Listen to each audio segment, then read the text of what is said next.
It makes sense to assume that willpower is this super powerful thing that pushes us to achieve our wildest dreams. But what happens if you're overwhelmed? If your environment doesn't let you perform at your best ability? If you aren't motivated?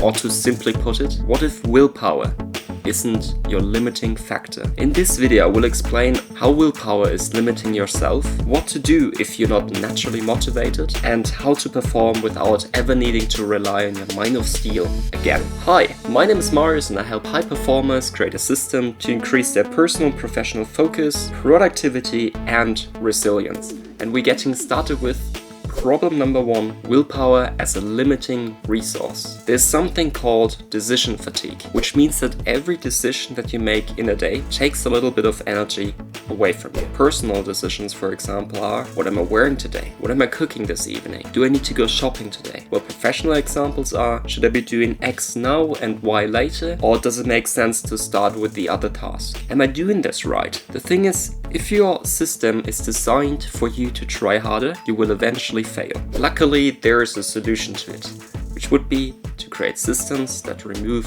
decisions. Mark Zuckerberg is a perfect example for that. He wears the same t-shirt every single day. That means that less bandwidth is wasted on an unnecessary task like choosing what am I going to wear today. But of course you don't want to wear the same t-shirt every single day. You want a little bit of variety and don't want to throw out your whole closet. And what you can then do instead is, for example, to lay out the clothes that you want to wear the next day, the night before, so that you don't need to make that decision in the early morning. And for everyone who creates tasks lists and tries to struggle with priorities, use the Eisenhower matrix. As you can see, creating systems that automate success makes you burn less fuel on micro choices. And if you want to build small daily systems to get disciplined, focused, or to simply learn more about the matter, sign up for the free system sprint. The link is in the video description. Problem 2 now is that the environment beats effort. If you're surrounded by junk food, you will eventually eat it. If your tele remote is inside,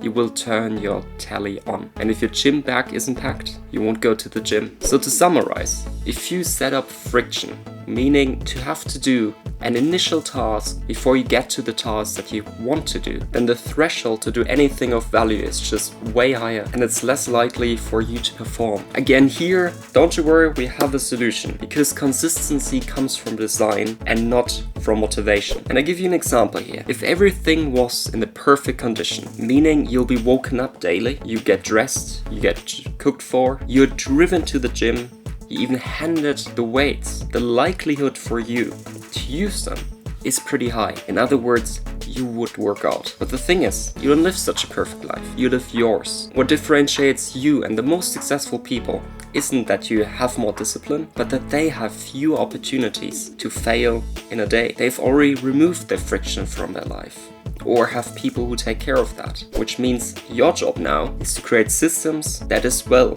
remove friction from your life on a micro scale, so that you lower the threshold for success. Problem number 3 now is that tracking is worth more than trying. Here's a little quote from Albert Einstein, which I think is pretty cool and fits this scenario quite well. The definition of insanity is to do the same thing over and over again and expecting different results. But isn't that how we mostly live our lives? We go to the same job and eat the same things and still expect to have a pay raise at the end of the month and to lose weight. But we won't get that pay raise. We will still have the same amount of money at the end of the month. So what we can do, instead of complaining about how much money we have or how much weight is on our body, is to track the data that's necessary for us to change. With those 2 examples now, weight, track your calories, or how much weight you've lost every single day, how much time you've worked out. And when it comes to money, try budgeting. Identify where your money is going to. So in other words, we're using something that is called feedback loops, where we collect data and then evaluate it. And without data, without tracking, willpower feels like we're just pushing in the dark. You never know what's working. So the solution is